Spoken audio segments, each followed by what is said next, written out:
अस्सलाम वालेकुम, मैं नाहिद। कैसे आप सब लोग? उम्मीद है आप सब लोग खैरियत से होंगे। आज हम स्टार्ट करने वाले हैं इस समर के लास्ट पार्ट को। इस समर के लास्ट पार्ट को स्टार्ट करने से पहले जिसने अभी तक मेरा चैनल लाइक या सब्सक्राइब नहीं किया तो कहानी लाइक या सब्सक्राइब मेरा चैनल, तो पैसा बेल आइकन तो स्टार्ट करते हैं। वो चारपाई पर नीम तराश पेड़ी के दरख्त पे बैठे तोतों को देख रहा था। जब थोड़ी देर के बाद वो कमरे से निकली थी और उसने बेइख्तियार इधर देखा था।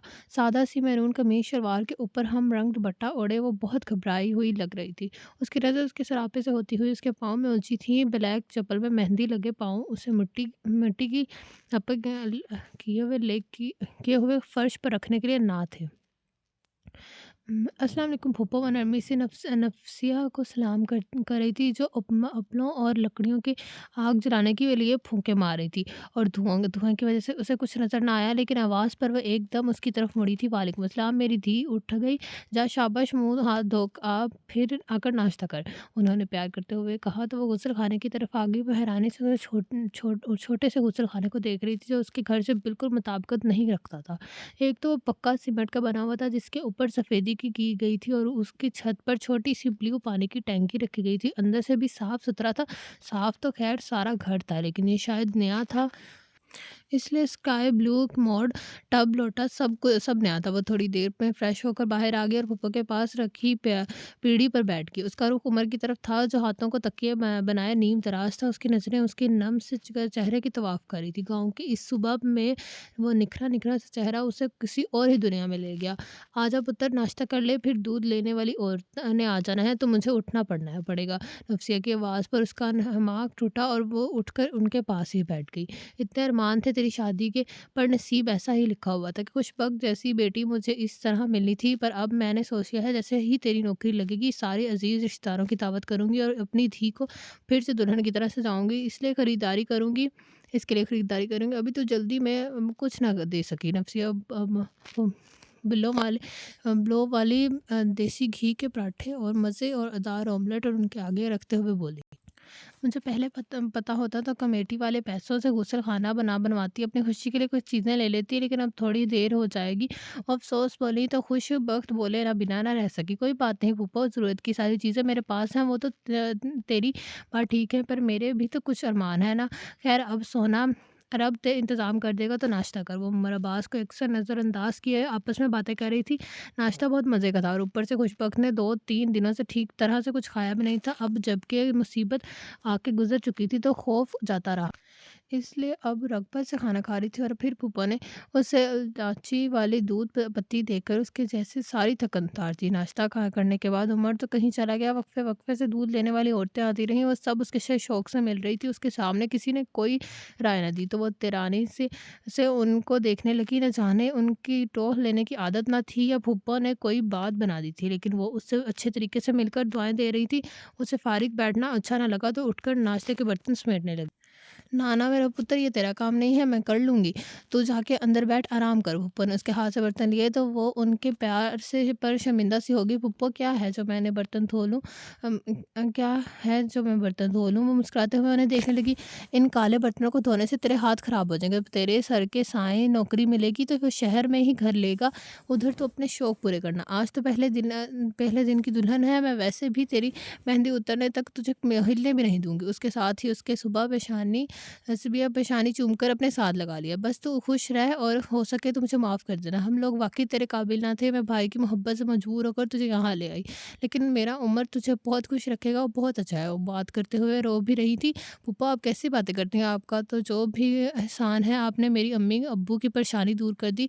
अगर आपने आइंदा ऐसी बात की तो मैं नाराज़ हो जाऊँगी। उसकी पलकें भीगने लगी। उमर अब्बास जो सब्ज़ी और गोश्त वग़ैरह उठाए अभी अंदर दाखिल हुआ था, उसकी बात उसे अंदर तक भगोड़ डाला। मैं खुद को इसके काबिल नहीं समझ रहा क्योंकि मैं दही-दस्त हूँ। और वो क्या सोच रही है? सर झटकते हुए उसने सामान बावर्ची खाने में रखा जो नफीसा ने दिन के खाने के लिए बतौर ख़ास मँगवाया था।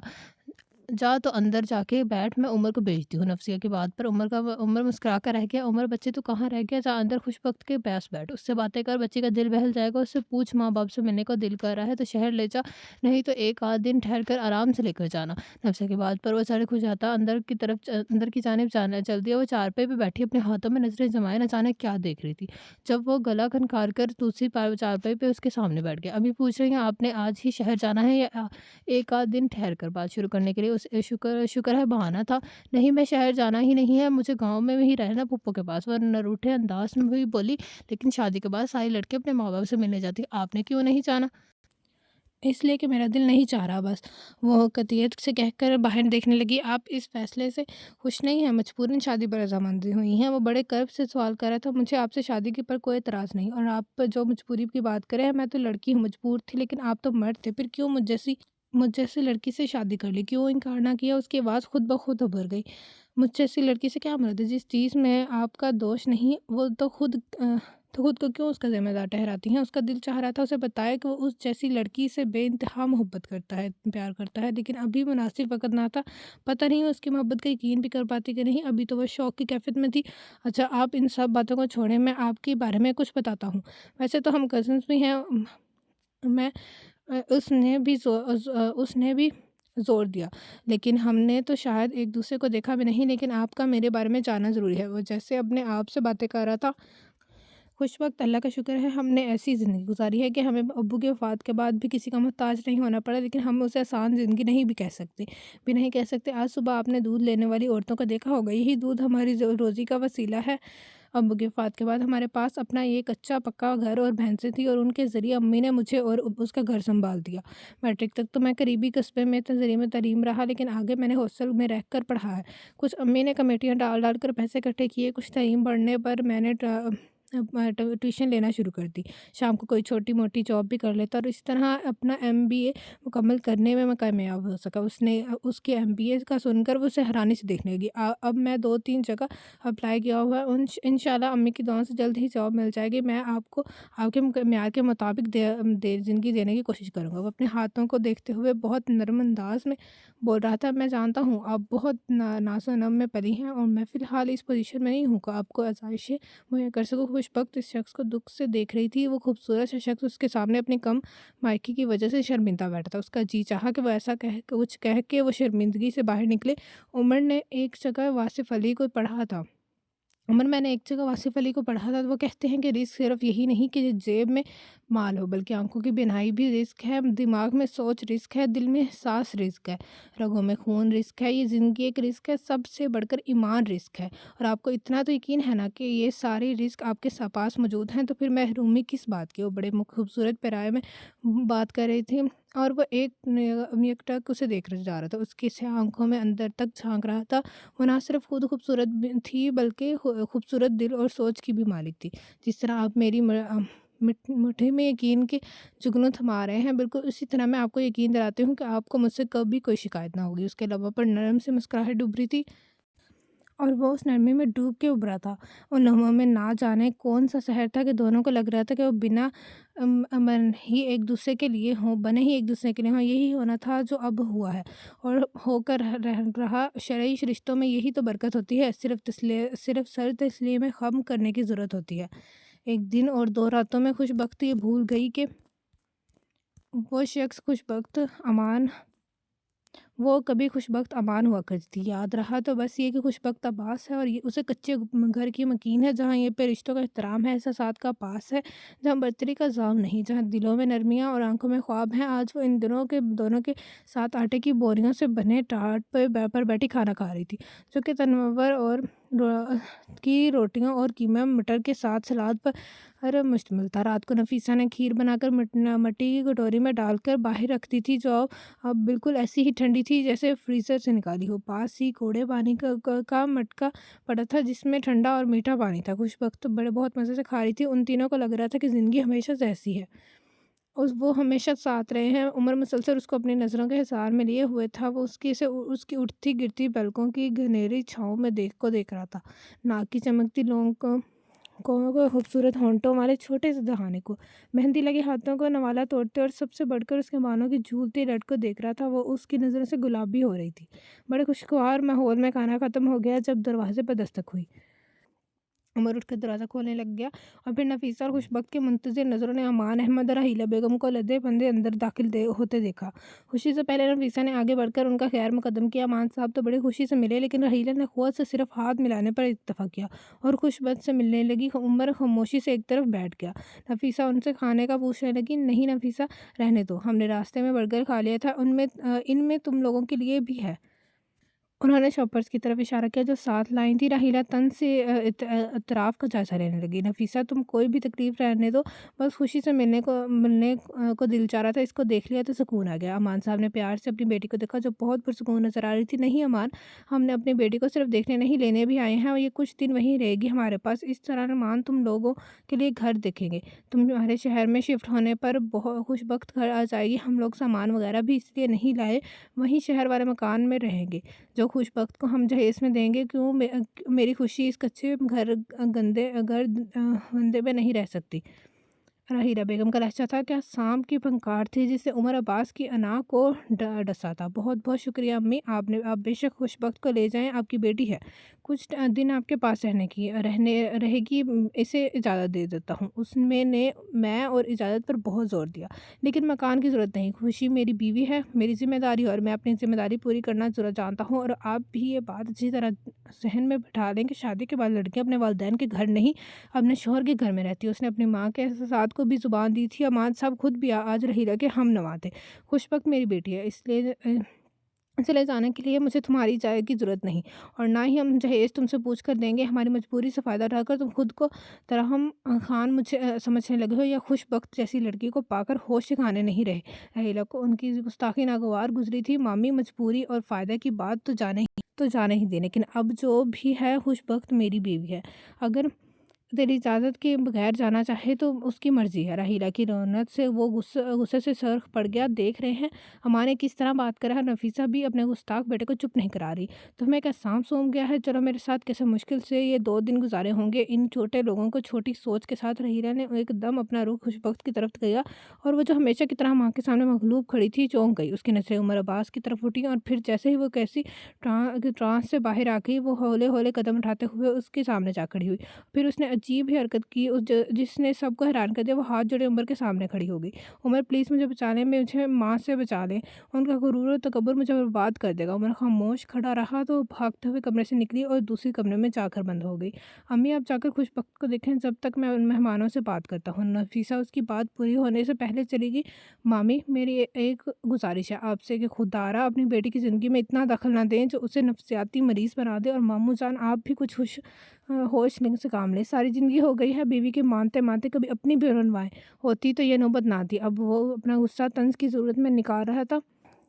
उमर, तुम हद से बड़े हो। अमान साहब अपनी तौहीन पर गुस्से में आ गए। मेरी हद अभी शुरू ही कहाँ हुई है, जो आप मुझे खबरदार करें। मेरी तरफ एक बात न याद रखिएगा, अगर आइंदा मेरे घर आए तो सिर्फ़ अपनी बेटी से मिलने, मुझे गुर्बत के ताने देने और मेरी बीवी को वरगलाने नहीं, वरना मैं इससे मिलने पर भी पाबंदी लगा सकता हूँ। उसके बाद वो रुका नहीं और घर से बाहर चला गया, जबकि रहीला सकते में आ गई थी। उसे क्या खबर थी कि बाजी इस तरह पान से पलटेगी। उसने महाती कैफियत में आकर अपनी बेटी को उमर को दे दी थी, लेकिन अब सोचते थे कि उमर पर एहसानात की बारिश करके उसे सारी ज़िंदगी के लिए अपने ममनून बना लेगी, और उस तरह उमर भी कभी उनके सामने सर नहीं उठा सकेगा। इससे क्या खबर थी, हर कोई अमान अहमद की तरह काट का उल्लू नहीं होता, बल्कि कुछ लोगों ने में अना और खुददारी कूट-कूट कर भरी होती है। मान साहब भी हैरतज़दा थे। चाहते तो वो भी थे कि जो रहीला ने कहा था, लेकिन उनका मकसद किसी को नीचा गिराने का ना था, बल्कि अपनी बेटी की खुशी के लिए ऐसा करना चाहते थे। एक बार फिर उन्हें लगा कि उन्होंने गलत फैसला किया है।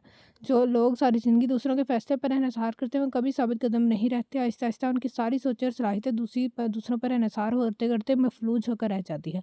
यही अमान अहमद के साथ हुआ, लेकिन अब के उनकी बेटी भी उनके साथ नहीं थी, क्योंकि उसे अपनी माँ से ज़्यादा अपने बाप की बिजली पर गुस्सा था, जिन्होंने मसाइल का हल सिर्फ खामोशी को समझा था और उसकी ज़िंदगी को इसके लिए शर्मिंदगी बना दिया था।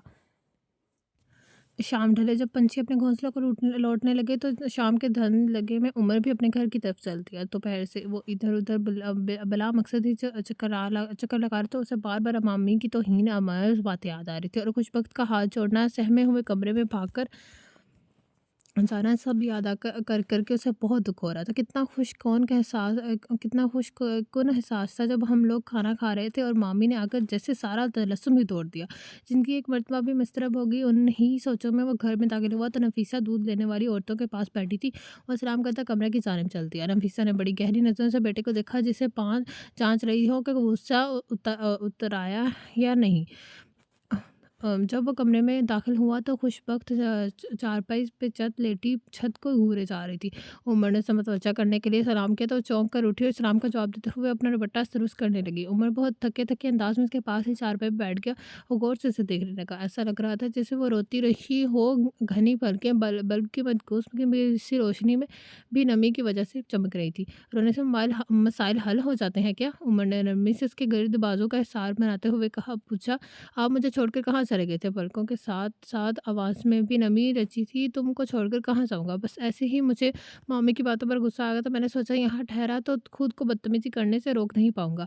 इसलिए मंज़र से हट जाना ही क्या आफ़ियत जानी, लेकिन तुम मामी से इतनी खौफ़ज़दा क्यों हो? क्यों उनकी ज़रा-सी बात पर इतना रिएक्शन दिखाया? वो उसकी सुबह चेहरे को नज़रों में समोते हुए नरमी से बोला। वो ज़रा-सी बात, वो एकदम सर ऊँचा किए उसकी तरफ देखने लगी। वो मुझसे घर चलने को कह रही थी और आप उसे ज़रा-सी बात कहते हैं? एक दफ़ा फिर वो मुझे बेमोल करने लगी थी। एक एक दफ़ा फिर वो मुझसे मुंसलिक शख्स पर शराइत की एतबार करके मेरी ज़िंदगी रसवाइयों की नज़र करने लगी थी और आप उसे ज़रा-सी बात कहते हैं? मुझे पता था वो इस तरह की बातें करनेगी। आप गुस्से में आकर खुद मुझे बाजू से पकड़कर उनके साथ चलता कर देंगे ताकि बात ही ख़त्म कर हो जाए। इसलिए मैं कमरे में आ गई और दरवाज़ा बंद कर लिया ताकि आपको गुस्सा भी आए तो आप मुझ तक ना पहुँच सके। उमर दुःख से उसे देख रहा था। वह नाज़ुक सी लड़की अब भी नॉर्मल नहीं लग रही थी। क्या तुम्हें ऐसा लगा कि मैं गुस्से में आकर तुम्हें यहाँ से चलने जाने को कहता? उमर के दुःख से उस बात का नहीं था कि उसे उस पर एतबार नहीं, बल्कि उमर को दुःख इस बात का नहीं था कि उस पर एतबार नहीं, बल्कि दुःख तो इस बात का था कि वो खुद को कितनी गैर महफूज समझ रही है। वो कैसे उसको तहफ़्फ़ुज़ का एहसास दिलाए, वो कैसे उसको अपने साथ का यकीन दिलाए। स्याह आँखें एकदम उसकी तरफ उठी थी, जिनका उठना हर बार उमर को एक नई दुनिया में ले जाता था। मेरी एक बात मानेगी उमर? उसने जैसे उसकी सुनी ही ना थी। मैं तुम्हारी हर बात मानूँगा, ये यकीन रखो उमर। मेरी अम्मी चाहे जो भी कहे, जो भी करे, आप मुझे तन्हा नहीं छोड़ेंगे। स्याह आँख छलक उठी थी, आवाज़ भीगती चली गई। आप कभी मुझ मुझसे बदगुमान, और उससे आगे उमर ने लफ़्ज़ भीगने न दिए और उसे अपने सीने में छुपा लिया। उन आँखों में आंसू उमर की आँखों से देखे न गए, वो खुद भी भीगती चली गई। उनकी शादी को अभी 10वां रोज़ था जब वो फूप्पो की गोद में सर रखे लेटी थी और फूप्पो उसके बालों में आहिस्ता-आहिस्ता उँगलियाँ चलाते हुए उसे समझा रही थी, "बेटा, अपने माँ-बाप से नाराज़ ना होना, वो तुमसे बहुत प्यार करते हैं। बस हर किसी के प्यार का अंदाज़ और होता है, हर किसी को प्यार का सलीका भी नहीं होता। यही मसला रहीला का है। उसे कभी प्यार निभाना नहीं आया, वरना तो उनकी इकलौती औलाद से भला वो तेरा बुरा कैसे सोच सकती हैं? बस कुछ दिन की नाराज़गी और गुस्सा है, फिर मैं तुम्हें खुद ले जाऊँगी। यहाँ यूँ नाराज़ रहने से घर की बरकत ख़त्म हो जाती है। दिल में नफ़रत बेज़ारी डेरा लगा डाले रखे तो नरमी हालात जाती रहती है। और बहुत प्यार से उसे समझा रही थी और वो भी खामोशी से सुने जा रही थी। जब उमर घर में दाखिल हुआ, आज वो बहुत खुश लग रहा था और खुशबख्त को तो देखते ही उसकी आंखों की चमक और भी बढ़ गई थी। अब कुछ देर के लिए उसे अपने सामने पाकर वो खुशखबरी को भूल बैठा, जिसकी वजह से वो बहुत खुश था, क्योंकि खुशबख्त लेमन कलर के कपड़ों से में सिल्की स्याह बालों की ढीली सी जुटिया किए, आंखों में गहरा काजल डाले बेहद खूबसूरत लग रही थी। ऊपर से उसके नरम लबों की शर्मीली सी मुस्कान उसे सब कुछ खामोश करने में मजबूर कर देती थी। "पप्पा, अब खाना ले आऊँ?" वो उसकी नज़रों से गुलाबी होती उठ खड़ी हुई, "हाँ बेटा, ले आओ। यहाँ से कटोरी में अचार भी निकाल लेना।" "अरे अम्मी, छोड़े अचार और खाने को, आप मिठाई मंगवाएँ।" उसके उठने पर उमर भी जैसे ट्रांस की कैफियत से निकल आया। "आज मेरा बेटा बड़ा खुश लग रहा है, क्या बात है? अम्मी, आपकी दुआएँ अब रब ने सुन ली, मुझे बड़ी अच्छी कंपनी में जॉब मिल गई है।" वो जोश से बोल रहा था, नफीसा जैसे सकते में आ गई। उनकी आंखों से तो शक्कर के आंसू जारी हो गए। उमर ने आगे बढ़कर उन्हें गले से लगा लिया। वो अपनी अम्मा की कैफियत को समझ रहा था। उनकी सारी ज़िंदगी उसके लिए मेहनत करने और दुआएं करने में मुझसे गुजरी थी। उसने प्यार से अपनी माँ को चारपाई से पर बैठाया, अकीदत से उसके आंसू पहुंचे और उनके हाथों को चूम लिया। "अम्मी, अब मैं आपको कोई काम नहीं करने दूंगा, आपकी खिदमत करूंगा और चारपाई से हिलने भी नहीं दूंगा।" उसकी बातों पर भी उनके आंसू न रुके। "फूफा, आप इस खुशी के मौके पर रोएँ तो मत, अगर आप चुप ना हुई तो मैं भी रो दूँगी।" उमर ने चौंक कर खुशबक को देखा, जो नफीसा के साथ आकर बैठी थी। कुछ के देर के लिए दोनों ने ही उस खामोश कर दिया था। ना मेरी धी, तुझे तो मैं कभी ना रोने दूँ। तेरी खुशबख्ती से ही तो मेरे सर के साईं को रोज़गार मिला है। अब तुम अपने शौहर के साथ शहर में रहना, अल्लाह ताला उमर को तरक्कियाँ दे। बहुत खुशी से अपने से दुआएँ दी जा रही थी, लेकिन फूफा मैं तो यहाँ भी खुश हूँ, और मेरी खुशी ख्वाहिशात और ख्वाब भी ऐसे नहीं हैं कि जिन्हें पूरा करने के लिए उमर को मुश्किल में पड़ना पड़े। बहुत नरमी से बोलती फूफा ने प्यार से उसकी पेशानी चूमनी। सदा सुहागन रह, अल्लाह ताला तुझे हमेशा खुश रखे। उमर, तू ये बता, तूने जाना कब है? उनके अब के वो उमर की तरफ मतवज्जा हैं। अभी अभी हैदर ने कॉल करके बताया है, क्योंकि मैं उसके घर का ही एड्रेस देकर आया था। यकम से ज्वाइन करना है, आज 29 से कल सुबह निकल जाऊँगा। तखेरा शहर में डेरे वो कमरा जो सब दोस्तों ने मिलकर किराए पर लिया हुआ था, पर गुजारा कर सुबह आराम से वक़्त पर ऑफ़िस पहुँच सकूँ। उसने अपना तरतीबशुदा प्रोग्राम अपनी माँ और बीवी को बताया। ठीक है पुत्र, तू जल्दी से खाना खाकर मिठाई ले आ, तब तक मैं शुक्रगुज़ारने की नफ़ल पढ़ लूँ। शुक्र है मेरे रब ने हमें नवाज़ दिया और हमारी दुआएँ सुन ली। उन्हें खुशी के मारे कोई भूख प्यास महसूस नहीं हो रही थी। उनकी खुशी का अंदाज़ा उमर और खुशबख्त नहीं कर सकते थे। एक बेवा जिसका 5 साल बेटा ही दुनिया में उसका वाहिद सहारा था, उन्होंने अपना आराम और सुकून उसके लिए दज कर दिया। मेहनत मज़दूरी करके यहाँ तक पहुँचने में उसे मदद दी। उमर चला गया तो घर में एकदम खामोशी फैल गई। खुशी घर में बुलाई-बुलाई बढ़ती। वो वक़्त उसके लिए दिन का बेहतरीन वक़्त था, जब उमर का फ़ोन आता। जाते वो अपना मोबाइल उसे दे गया था। हर बार फ़ोन पर ताकीद करना ना भूलता कि मामू मम्मी को ज़रूर फ़ोन कर लें, लेकिन अचानक क्यों उसने ये कोशिश कभी ना की। वो अब उनसे नारा हर कि अब स उनसे हरगिज़ नाराज़ ना थी। उसे खौफ़ था कि उसकी माँ फिर से ऐसे हालात पैदा कर देगी कि उमर और फूफा बेशक उसे कुछ ना कहते, लेकिन उनका दिल ज़रूर बुरा होता। उसकी यादों में खरे उसने फूफा के साथ मिलकर घर की अच्छी तरह सफाई की, क्योंकि फूफा ने उमर के जॉब के सिलसिले में गांव की औरतों की दावत की थी, इसलिए उन्होंने फूफा के साथ मिलकर काम करवाया। उनके मना करने के बावजूद फूफा ने खुद घर में ईंटों के बड़े बड़े चूल्हे बनाकर लकड़ियों में आग जलाई, ताकि उन पर बड़े देगचियों में चावल पक सके, और वह हैरत से उन्हें देख रही थी। उस उम्र इस उम्र में भी वो सारे काम बहुत चावक दस्ती से करती थी। उन्होंने नमकीन चावल भी बनाए और जद्दा भी। फिर पड़ोस से 2-3 बच्चे बुलाकर उन्होंने कुरान पाक पढ़ने वाली औरतों और दूसरे अजीज़ों के घर भी चावल भिजवाए। खुशी को ये सारा अमल बहुत अच्छा लगा था। अब उसे पता चल रहा था कि जो मज़ा अपने हाथों से खाना बनाने में है, दूसरे पर इंतज़ार करने में नहीं, क्योंकि उनके घर में तो ये होता था कि ऐसे मौके पर रेडीमेड दगे देके घर आ जाती है, फिर अपना हिस्सा रखकर से यतीम खाने में भिजवा दिया जाता, या फिर रहीला घर में ही दोस्तों की फैमिलीज़ को बुला लेती है। इस तरह सारा अमल तकल्लुफ़ और अजनबीपन लिए अंजाम पाता। लेकिन यहाँ उस छोटे से गाँव के उस छोटे से घर में ऐसा ना था। हर काम में सलीका, प्यार और अपनायत के साथ रहा। यहाँ अजनबियत ना थी, लेकिन अपनापन था। पापा की देखा-देखी वो उन जैसा बनने की कोशिश करती। पहले नमाज़ों में रपटना था, लेकिन अब बाकायदे से नमाज़ पढ़ती, कुरान पाक की तिलावत करती, पप्पो के साथ-साथ मिलकर इस उम्र की तरक्की और खुशियों की दुआ करती। उन्हीं खुशियों और दुआओं के हिसार में उम्र के आने का दिन आ गया। पूरे 1 माह और 5 दिन बाद घर आ रहा था। खुशबख्त फिर बहुत खुशी से उसका इंतज़ार करी थी। उसने पप्पो के साथ मिलकर उम्र की पसंद का खाना बनाया। पप्पो ने कीमा भरे पराठे बनाए और साथ ही इमली और आलू बुखारे की चटनी, जबकि उसने चिकन पुलाव बनाया था और साथ में खुबानी का मीठा। पप्पो ने उसके सानी के लिए छोटा-सा सिलेंडर ले रहे थे, क्योंकि उससे लकड़ियों की आग नहीं जलाई जाती थी। जब वो उनके मना करने के बावजूद काम करने लगी, तो एक दिन चुपके से वो उसके लिए सिलेंडर ले आई, जो उन्होंने पड़ोस में रहने वाले नज़ीर डाकिया के से मंगवाया था। फूफो के इस अमल पर वो शर्मिंदा से हो गई। फूफो, आपने मेरे लिए इतने पैसे क्यों खर्च किए? वो महसूस कर सकती थी कि उसकी वजह से फूफो का खर्च वैसे भी बढ़ गया है, क्योंकि वो खाने में रोज़ाना ही कुछ ना कुछ इस्तेमाल ज़रूर करती है, जिसकी वजह से ज़ाहिर है कि बजट का डिस्टर्ब होता है। इसलिए वो कहना बिना ना रह सकी।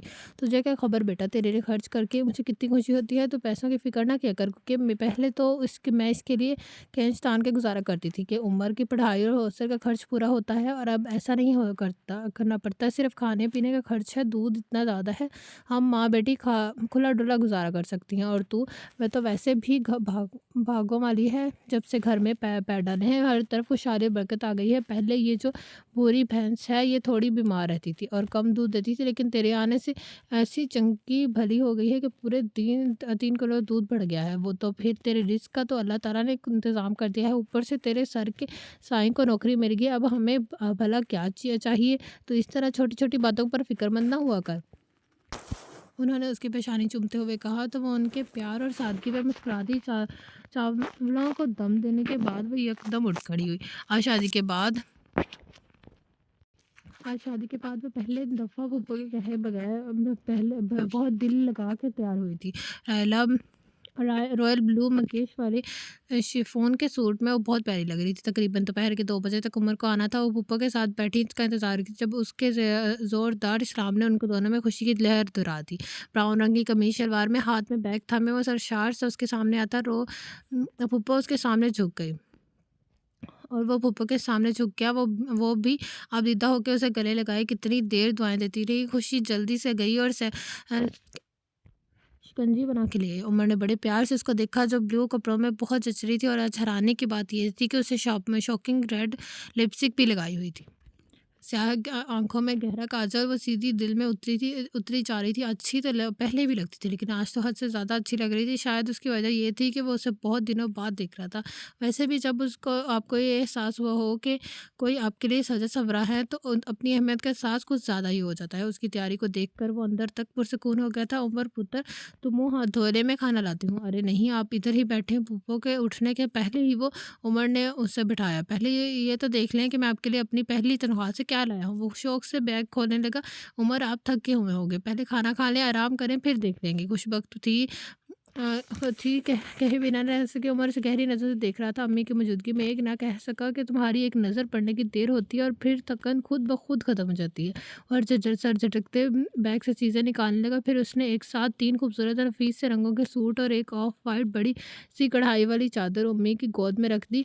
अम्मी, आप ये जल्दी से सिलवा के पहन लीजिएगा। नफीसा प्यार से अपने फरमाबरदार और खुद खूबरू बेटे को देख रही थी जो उनकी मेहनतों का समर था, जो उनकी दुआओं का सिला था। हमें बताएं, अच्छा है ना? वो बच्चों की तरह लाड से पूछ रहा था। उन्होंने बढ़कर नम आंखों से उसकी पेशानी चूम ली। अच्छा तो बहुत है, लेकिन तुम खुशी के लिए चीज़ें लाते ना, उसकी उम्र से पहनने और ओढ़ने की। मैं तो तुम दोनों को देखकर ही खुश हो जाती। आप फिक्र क्यों करती हैं? आपकी खुशी के लिए भी लाया हूँ। लेकिन अम्मी, यहाँ पर मैं आपके साथ ज़्यादती कर गया हूँ। वो आंखों में शरारत लिया हुए बोला। नफीसा के साथ खुशी बेरानी से उसे देखने लगी। वो ये कि अम्मी, मैं आपके लिए और उन अनसिले कपड़े लाया हूँ जबकि खुशबख्त के लिए बुटीक से रेडीमेड लाया हूँ। नफीसा मसनूई गुस्से से उसके सर पर चपत लगाती हुई उठ खड़ी हुई। तो मैं इससे चीज़ें दिखाओ, मैं खाना लाती हूँ। वो मुस्कुराते हुए बाहर चली गई तो उमर उसकी तरफ मुतवज्जा हुआ। पता है खुशी, जब मैं शॉपिंग के लिए निकला था तो मैं सोच रहा था कि तुम्हें भी मैं ये पहला गिफ्ट देने जा रहा हूँ। तो पहला गिफ्ट तो बहुत कीमती होना चाहिए और ऐसा होना चाहिए कि जो हमेशा याद रखे। अब मैं सोच में पड़ गया कि क्या होना चाहिए, क्योंकि मेरे पे इतनी है कि अगर मैं कोई गोल्ड की छोटी-सी चीज़ भी लेता तो मेरे पास पैसे ना बचते। बतीक से कपड़े ले चुका तो फिर भी तसल्ली ना हुई।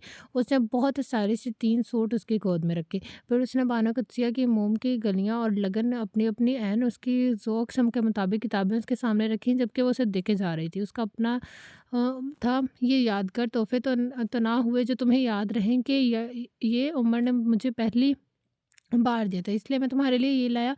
उससे बैग से छोटा-सा लकड़ी का मरकश बुक्स निकाला था। बक्सा निकाला था। उसे बहुत एहतराम से खोला तो कुरान पाक मौजूद था जिसकी खूबसूरत ब्लू जिल्द के ऊपर गोल्डन लिखाई की गई थी। उसे एहतराम से और अकीदत के साथ पाक किताब को खुशबख्त की गोद में रख दिया। और खुशबख्त वो जो किसी ट्रांस की कैफियत में थी, उसकी घनी पलकें नम होने लगी और काजल फैलने लगा। वो अकीदत से उमर अब्बास को देख रही थी जो उससे इतना प्यार करता था कि उसे इस काबिल समझा कि वो कुरान पाक का तोहफ़ा उसके लिए लाया। ऐसा पहला तोहफ़ा तो शायद ही किसी सागन को मिला हो जो खुशबख्त को मिला था। वो वाक़ई खुशबख्त थी। यही सबसे बड़ा बीज था। उमर एक खूबसूरत सा वीकेंड गुजार के चला गया। अब की बार खुशबख्त से वादा करके गया था कि जल्द ही वो शहर में मुनासिब किराए पर कोई फ्लैट ले लेगा और उसे अपने साथ ले जाएगा, क्योंकि अब उसे खुशबख्त के साथ बगैर ज़िंदगी अधूरी सी लगती है। अधूरी तो खुशबख्त को भी लगती थी, लेकिन वो फिर भी खुश थी। उसे वीकेंड भी ज़िंदगी का हाथ से लगता था और वो खुद तो पूर उम्र के रंग में रंग चुकी थी। कोई तशने की ना रही, ज़िंदगी में कोई कमी ना रही। सारा जहाँ निकल सा गया उस दिन जब वो सफाई करते हुए पेटी पे रखी हुई चीज़ों को दोबारा तरतीब से देख रही थी। उन्हीं चीज़ों में उम्र की किताबें थी। 2-3 डायरियाँ उसने अनजाने में डायरी खोली। उस डायरी के शुरू के 2-3 सफ़ात लिखे हुए थे जिन पर नज़में लिखी थी। बाकायदा डेट्स लिखकर वो नज़में लिखी गई थी। 29 फ़रवरी, बाँध लें हाथ सीने से सजा लें तुमको, जी में आता है तवीज़ बना लें तुमको, फिर तुम्हें रोज़ सवारे तुम्हें पढ़ता देखे, क्यों ना आँगन में चंबेली सा लगा लें तुमको, जैसे बालों में कोई कोई फूल चुना करता है, घर के गुलदान में फूलों सा सजा लें तुमको। मुझे अंदाज़ा ही नहीं था कि वही वसी शाख की शायरी यूँ मेरे दिल की तर्जुमान बन जाएगी। उमर अब्बास की आँखों में धुंध ज़्यादा ही उतरने लगी। दुपट्टे के कोने से उसने आंसू साफ करते हुए अगली तहरीर पड़ी थी, 2 मार्च। आज न जाने क्यों उसे देखने के बाद भी मन खाली सा लगा, शायद इससे इसलिए कि उसने मेरी तरफ एक बार भी नहीं देखा, इसलिए कोई एहसास ना आ जागा। अब्बास 7 जुलाई।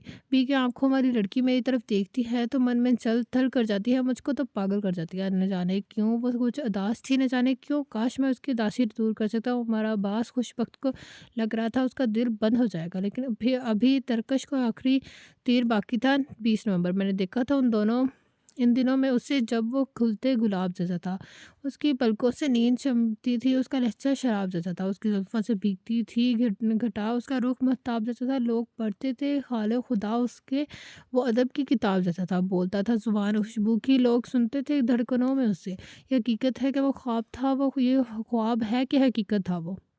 अपनी नींदें उसकी नज़र होए कि मैंने पाया था रंज में उसे। उसके बाद डायरी में कुछ तहरीर न था, क्योंकि उससे अगले दिन तो वो खुद खुशबख्त, अमान से खुशबख्त बास बन बैठी थी। उससे आगे वो किसी को याद करता, जब उसने आकर उसके नसीब पर स्याही फेर दी। उमर ने मेरी खातिर अपनी मोहब्बत का गला घोंट दिया, मेरी खातिर वो मजबूर हो गया। वो ऊंची आवाज़ में रो रही थी।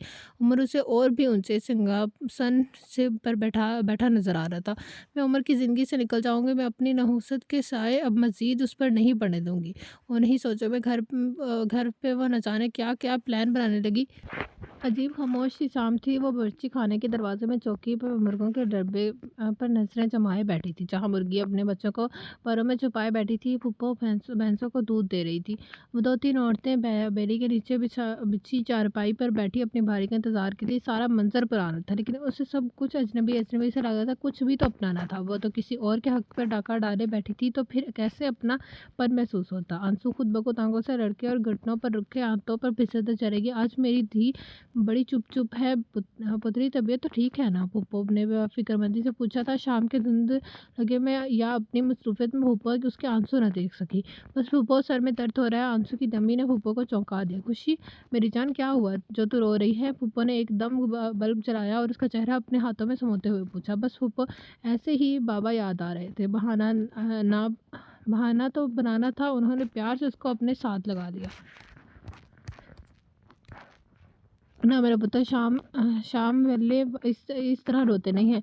तो फ़िक्र नहीं करना, अब की बार उमर आएगा तो तुम भी उसके साथ चली जा। अम्मा बाबा से जाकर मिल लेना, दिल को बोझ हल्का हो जाएगा। मैं तो पहले भी कहती रहती थी कि तूने खुद ही ना मिलने की ज़िद की पकड़ी हुई थी।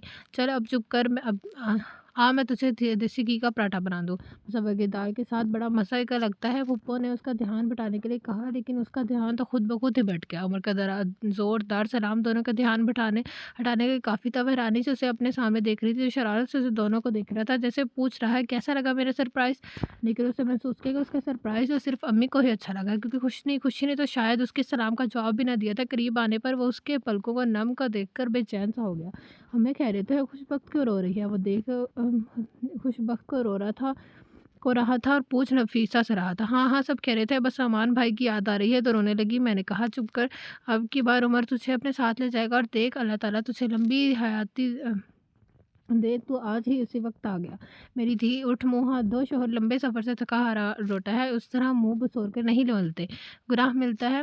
उसने पप्पो के कहने पर मुंह हाथ तो धो लिया, लेकिन उमर खाने के दौरान भी उसकी खामोशी को नोट किए बिना रह सका। बड़ी बात पे ये थी कि उसकी तरफ देख भी नहीं रही थी। कपड़े भी जैसे थे, शायद पहली बार उस तरह के हुलिये में देखा था, तो इसलिए बेचैनी ज़्यादा हो रही थी। एक नवाला भी खाने का दिल नहीं चाह रहा था, लेकिन अम्मी के ख्याल से जहर मार मार करता रहा। बेटा, इस दफ़ा तुझे जल्द ही छुट्टी मिल गई, कह रही थी ना? नफीसा ने उस अब की तसल्ली की, उसके जल्द आने की वजह पूछी। बिल्कुल कह रही थी हैं अम्मी, बस आपसे मिलने की दिल चाहा तो छुट्टी लेकर आ गया। अब 2 दिन इधर ही हूँ। उससे खुशबख्त के तासुरात जाने चाहे, लेकिन इधर हनोस ताला तो गले की लाताल्लुकी थी। उलझन में वो जल्द ही उठ खड़ा हुआ। अम्मी, चाय भी मैं कमरे में पीऊँ का, थोड़ा आराम करूँ। चाय का कहकर वो रुका नहीं और अंदर चला गया। उन 20 दिनों में ऐसा क्या हो गया कि जो खुशबख्त को नागवार गुज़रा? वो यही सोच रहा था जब वो चाय के अंदर लेकर अंदर आ गई और खामोशी से चाय से उसे पकड़ाकर बाहर चली गई। उमर को उसका चेहरा बहुत उतरा हुआ सा लगा, बिखरा-बिखरा उसका रूप दिल को उदास कर गया। ये तो सोचना भी गुनाह है कि अम्मी ने उसे कुछ कहा होगा, उससे उसे उनकी कोई बात बुरी लगी होगी, तो वो तो मुझसे ज़्यादा उससे प्यार करती हैं, तो इसका मतलब यह है कि उसकी परेशानी का सबब मेरी ज़ात है। उमर ने पल भर में कितने अंदाज़े लगाए पिछली बार का इसका रूप, जिसने उमर को वहाँ भी बेचैन न लेने दिया, और इस बार का ये रूप कितना तज़ाद था। और उसने मैं पिछली बार उसके लबों पर मुस्तकबिल बसी मुस्कान, लहजे की खंग, आँखों की चमक, गालों की शफ़क़त तो कोई और ही कहानी सुनाती है। वो चाय पीते हुए उन्हीं सोचों में गुम था जब वो अंदर आया और उसकी तरफ देखे बगैर खामोहा पेटी पर रखी चीज़ों को दोबारा तरतीब देने लगी। वो एकदम उसके मुकाबले आन खड़ा हुआ। खुशी, कोई परेशानी है तो मुझे शेयर करो।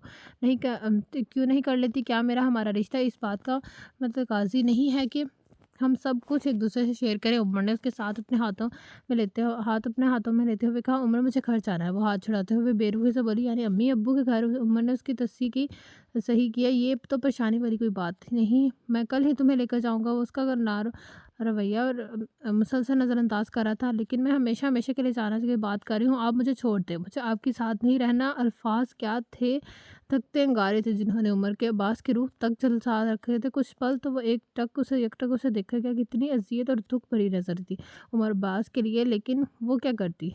अपने दिल का जो उमर अब्बास से लगा बैठा था और जिससे लो लगाई जाए, उसके दुखों का बायस तो नहीं बनना। मैं ना चाहता, वजह जानने का हक तो रखता हूँ ना। उमर के लहजे में चुभता कांच उसको मारने के लिए काफ़ी था, और यही वो लम्हा जब खुशी जब्त करते करते थक गई। उसकी आंखों में आंसू आने की देर थी और उमर अब्बास का सीना खुद ब खुद भीगता चला गया। उमर उलझ के बिखर रहा था। काफ़ी देर गुजरने के बाद जब उमर अब्बास को लगा कि उसके आंसू थम चुके हैं, तो उसे खुद से अलहदा करते हुए चारपाई पर बिठाया, प्यार से उसे अपने हाथों से उसका पानी पिलाया और मोड़ा खींचकर उसके सामने बिठाया। उसकी गोद में धरते हाथों को अपने हाथ में रख दिया। खुशी, अब जल्दी से बताओ कि क्या हुआ है? क्यों कर रही हो ऐसा तुम? उमर, जब आप किसी और से प्यार करते थे तो फिर मुझसे शादी क्यों की? क्यों फूफा की बात मानकर अपनी मोहब्बत को कुर्बान कर दिया? क्यों मुझ पर एहसान करके मुझे हमेशा के लिए मेरी नज़रों में गिरा दिया? वो तो बेतहाशा रो रही थी, जबकि उमर ना समझी के आलम में से देख रहा था। खुशी, किसने कहा कि मैं तुमसे नहीं किसी और से प्यार करता हूँ? अब के वो थोड़ा गुस्से से बोला। और उसने अपने तकिए के नीचे से डायरी निकाल कर उसके सामने कर दी। उमर, मैं जानती हूँ कि आप और फूफा जैसे लोग बहुत अजीम होते हैं, जो एहसान करके कभी से चलाते नहीं और सारी ज़िंदगी उसे फ़र्ज नहीं समझ कर निभाते हैं। लेकिन मैं अब आप पर मज़ीद बार नहीं बनूँगी। मैं सब कुछ गई हूँ। मैं आपके रास्ते की रुकावट नहीं बनूँगी। वो न जाने क्या क्या कही जा रही थी और उमर डायरी पढ़कर जैसे हवाओं में उड़ने लगा। उसके लबों की मुस्कुराहट गहरी होती चलेगी। तो आज साबित हुआ खुशबख्त अमान कि तुम कभी शर्म के मारे मुझसे अपनी मोहब्बत का इज़हार न कर सकी, आज इज़हार किया तो किया भी तो किस अंदाज में? खुशी, क्या बहुत प्यार प्यार करती हो मुझसे? वो सब कुछ जानते हुए भी उससे पूछ रहा था, वो लड़की कौन थी जिससे आप प्यार करते थे? उसने उसका सवाल सुना ही नहीं और खुद उससे सवाल कर दिया। तुम्हें याद है, तुम बानो कुदसिया की किताब खरीदने आई थी, जो सेल्समैन ने 2 दिन बाद मंगवा कर देने को कहा था? वो उसका खूबसूरत चेहरा और अपने हाथों की ओंख पे लेते हुए बोला। उसने सिर्फ सर हिलाने पे पर ही इत्तेफ़ाक किया और उमर हौले-हौले सब कुछ बताता चला गया। वो किस तरह उसके पास बुक शॉप पर किताब लेने आए। उस दिन उसने घर आकर डायरी पर अपना राज शेयर किया। फिर जब वो किताब लेने दोबारा आई तो उसकी बेनियाज़ी से उदास कर दी। उसके बाद वो उसे पार्लर में ले मिली थी। उसके उदास चेहरे की वजह से उसने वसी शाह की नज़म को अपना तर्जुमान बनाया। ज़ाहिर है, जब तुम्हारी शादी हो रही थी तो मेरा उदास होना तो बनता था ना। खुशबख्त वो हैरानी से उसे देख रही थी, उसे यकीन नहीं आ रहा था। उसने ऐसे इत्तफ़ाक़ात की कहानियाँ तो बहुत पढ़ी थी। आज उसकी किस्मत पर यकीन आ गया था। खुशी, तुम खुद को कम तर समझती नहीं, लेकिन तुम्हें अंदाज़ा ही नहीं, तुम तो मेरी दुआओं का समर हो। तुम तो मेरी किसी नेकी का अजर हो, मेरे ख्वाबों की हकीकत हो। तो फिर आज आपने मुझे बताया क्यों नहीं? क्यों मेरे बदगुमान होने का इंतज़ार करते रहे? उसने एकदम उमर की बात काटते हुए पूछा। इसलिए कि अगर मैं पहले ही दिन से ये बताता तो तुम यकीन न करती। वो सूरत हाल ही ऐसी थी जब तुम खुद ही रिश्तों से भी बदगुमानी की इंतहा पर थी। तो फिर मेरी क्या क्या हैसियत थी? इसलिए वक़्त का इंतज़ार कर रहा था। लेकिन हैसियत, हकीकत यही है, और यकीन कर लो, हम दोनों एक दूसरे के लिए ही बने थे। हमने एक हर सूरत एक होना था। ये और बात है कि हम एक बड़ी इमरजेंसी में हुए। उसके अलावा वह बड़ी शरीर से मुस्कुराहट थी। आपने तो अपने दुखों के इज़हार के लिए तो शायरी ढूँढ ली, खुशी के इज़हार के लिए भी कोई नज़्म तलाश कर लेते, कम से कम मेरी तसल्ली तो हो जाती। वो भी शरारत से बोली, पता है यूनिवर्सिटी के दिनों से मुझे एक नज़्म बहुत अच्छी लगती थी। अब तुम्हें पाकर मैं वही अक्सर गुनगुनाता हूँ। अगर तुम्हें इतना शौक हो रहा है शायरी के ज़रिए इज़हार का, तो मैं किससे कैसे तुम्हारी ये ख्वाहिश रद्द कर सकता हूँ। बड़ी खुशगवार मूड में नज़्म सुनाने लगा। मेरी सोच के ठहरे पानी में, तेरी नैन कनौल जब हंसते हैं मेरे ध्यान के उजले आंगन में, जब सुबह सितारे चुनती है, जब शाम कोई सुर बनती है, जब अंदेशों के पानी में तेरी सांस का रेशम खिलता है, जब हरे कचोर ख्यालों में तेरे जिस्मों का ज़र खुलता है, मैं सोचता हूँ इन रस्तों पे हम कितनी देर के बाद मिले। तेरे कर्ब में सोचता हूँ ये सदियों बाद का बहलावा, ये ख्वाब सरशत शराब ना हो, ये रूप शराब ना हो जाए, ये हराहत कर्ब इंजाम ना हो, तेरे साथ सुरों के सरगम का सब सोना सब रूप खजाना किसी और हस्ती के नाम ना हो। जब शाम ढले मैं सोचता हूँ क्या क्यों सोचता हूँ। उमर अब्बास नज़म पढ़ते हुए मुस्कुरा रहा था और वह नज़म सुनते हुए मुस्कुरा रही थी। दोनों की मुस्कुराहट में एक ही रंग था और वो रंग था अपनी मोहब्बत को पा लेने का। तो यह था आज के नॉवल का लास्ट पार्ट का एंड, जिसका नाम था खुशबख्त। कैसा लगा आप सब नॉवल कमेंट बॉक्स में ज़रूर बताइएगा। जिसने अभी तक मेरा चैनल लाइक सब्सक्राइब नहीं किया तो कहानी लाइक सब्सक्राइब, मैं channel super star bell icon. आप लोगों से मुलाकात होगी कल एक न्यू नॉवल के साथ। अल्लाह हाफिज़।